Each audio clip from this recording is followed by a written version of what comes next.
وہ کب تک وہ انتظار کریں گے کہ ان کے بچوں کو جو ہے وہ شیلٹر ملے گا، ان کے بچوں کے جو اسکول اس وقت گر چکے ہیں ان کی تعلیم کا سلسلہ دوبارہ سے شروع ہوگا، یا ان کا ریہیبلیٹیشن اور ریکنسٹرکشن کا سلسلہ شروع ہوگا. اس کے لیے میں یہ گزارش کرنا چاہوں گی کہ دو بڑے اقدامات کرنے کی بہت سخت ضرورت ہے. ایک تو حکومت وقت، جو کہ وہ بہت اچھی طرح سے جانتے ہیں، ساری حکومتیں جو کہ پاکستان کے اندر صوبائی بھی ہیں اور قومی مینز نیشنل گورنمنٹ بھی ہے، جو کہ ان حکومتوں کو اپنے ایکسپنسز کو نہ صرف کٹ کر دینا چاہیے بلکہ اپنے ایکسپنسز کو ہنگامی طور پر ایلیمینیشن کے لیول پر لے کے آنا چاہیے. منیمم بیئر ایکسپنسز ہونے چاہیے ملک چلانے کے لیے. باقی تمام جو معاملات ہیں ان سے میرا یہ مشورہ ہوگا کہ اس کو پینڈ کیا جائے تاکہ جو ہے اس وقت ملک کے معاملات آگے چل سکے. اور دوسرا جو سب سے بڑا مسئلہ ہے اس ڈیفیشنسی کو، جو اس وقت فائنینشیل اکنامک کرائسس ہے، اس سے بچنے کے لیے کہ آپ نے غریب کو تو اتنا تو رکھیں کہ وہ کھانا کھا سکے، تو اس کے لیے ٹارگیٹڈ سبسڈیز کا پروگرام امیجیٹلی شروع ہو جانا چاہیے. ٹارگیٹڈ سبسڈیز جو ہیں وہ دنیا کے جو مہذب ملک ہوتے ہیں اس میں رائج ہوتی ہیں. وہاں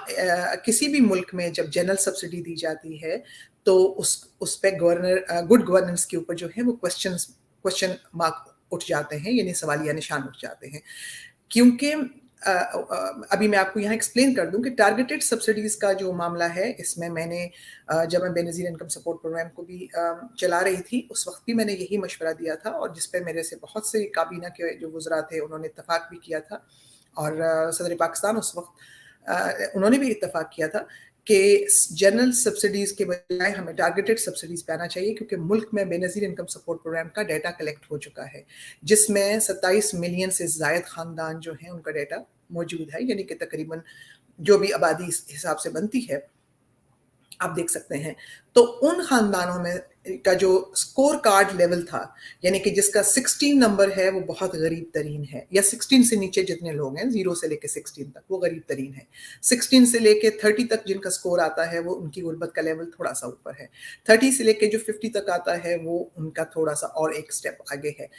اس طرح سے کر کے نمبر ہیں. تو اس وقت بھی گزارش کی گئی تھی اور اس وقت بھی میں یہ کہوں گی کہ آپ بے نظیر انکم سپورٹ پروگرام کا ڈیٹا لے کے ملک کے اندر جو غریب ترین لوگ ہیں، اور یقیناً بہت سے خاندان اس وقت سیلاب کے بعد جو ہیں وہ اس سطح سے نیچے، جس سطح پہ وہ ہوں گے اس سے وہ اور نیچے آگے ہوں گے، آپ ان کا ڈیٹا کلیکٹ کر کے ان تک آپ امیجیٹلی پہنچیے. اور اگر آپ نے شے خورد و نوش کے اوپر سبسڈی دینی ہے تو ان لوگوں کو دیں. بجلی کے بل پہ، گیس کے بل پہ سبسڈی دینی ہے تو ان لوگوں کو دیں. اگر پیٹرول پہ سبسڈی دینی ہے تو جن کے پاس اس میں سے موٹر سائیکل ہے، جن کے پاس جو کہ سکور 30 اور اس سے اوپر کے لوگ ہیں، ان کو آپ کارڈز بنا کے دے دیں، یعنی کہ ڈفرینٹ کارڈز دے دیں، کسی کو ریڈ کلر، کسی کو گرین کلر، کسی کو یلو کلر. اس طرح سے کر کے سبسڈی ان لوگوں کو ملے جو کہ ڈیزرو کرتے ہیں، نہ کہ جنرل سبسڈی. میں آپ کو بتا دیتی ہوں کہ جنرل سبسڈی کے تحت سرینا ہوٹل میں جو آپ روٹی کھاتے ہیں اس کا آٹا جو خریدا جاتا ہے وہ بھی جنرل سبسڈی کے زمرے میں لیا جاتا ہے، کیونکہ اس آٹے کو بازار سے جب وہ یوٹیلٹی اسٹور سے لیا جائے یا کسی اور جگہ سے، جنرل سبسڈی ہے. جب ایک جو بہت بڑے امیر ترین شخص ہیں جو کہ ہیں، ان کو اللہ نے ان پر رحم کیا ہے، ان کی اللہ کی مہربانیاں ہیں، لیکن وہ اپنی مرسیڈیز میں یا اپنی لینڈ کروزر میں اگر پیٹرول ڈلواتے ہیں تو اسی سبسڈائز پرائس کے اوپر پیٹرول ڈلواتے ہیں، جس میں ایک غریب آدمی اپنے بچے کو اسکول چھوڑنے یا اپنی نوکری پہ جانے کے لیے موٹر سائیکل میں پیٹرول ڈلواتا ہے.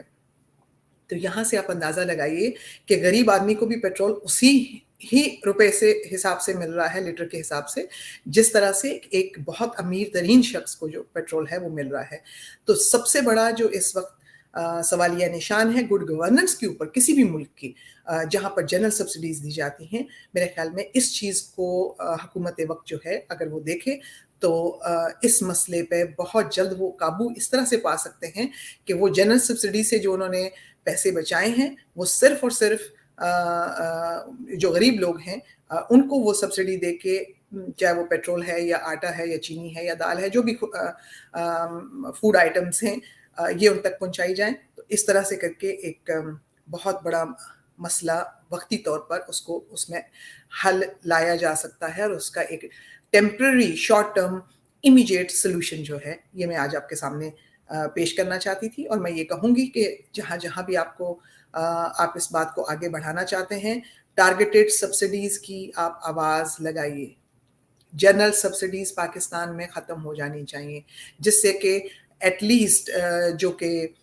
کروڑوں لوگ جو اس وقت غربت کی لکیر سے نیچے زندگی گزار رہے ہیں، ایٹ لیسٹ ان کے گھر بہتر طریقے سے چلنا شروع ہو جائیں گے. تو یہ میرا آج کا آپ سے گفتگو تھی. میں نے اس بات کے لیے آپ کو فون کیا، لیکن ان سب چیزوں کے لیے، چاہے وہ دہشت گردی کا معاملہ ہو، چاہے وہ پاکستان میں غربت کے مسائل یا اکنامک کرائسس ہوں، ان سب کے لیے نیشنل کنسنسس، نیشنل ریکنسیلیشن ہونا بہت ضروری ہے، اور سب کو ایک پلیٹ فارم پہ جمع ہونا ہوگا، جس سے کہ پاکستان کے مسائل کا حل ہو سکتا ہے. تو اگلے پروگرام تک کے لیے مجھے اجازت فرمائیے، اور میں انشاءاللہ آپ کی خدمت میں ایک نئی کچھ اور پروگرامز جلد لے کے آ رہی ہوں جو آپ کی دلچسپی آپ اس میں رکھتے ہوں گے. آپ میرے چینل کو سبسکرائب کر لیجئے تاکہ وہ پروگرامز آپ تک پہنچ سکیں. مجھے تب تک اجازت دیجیے گا.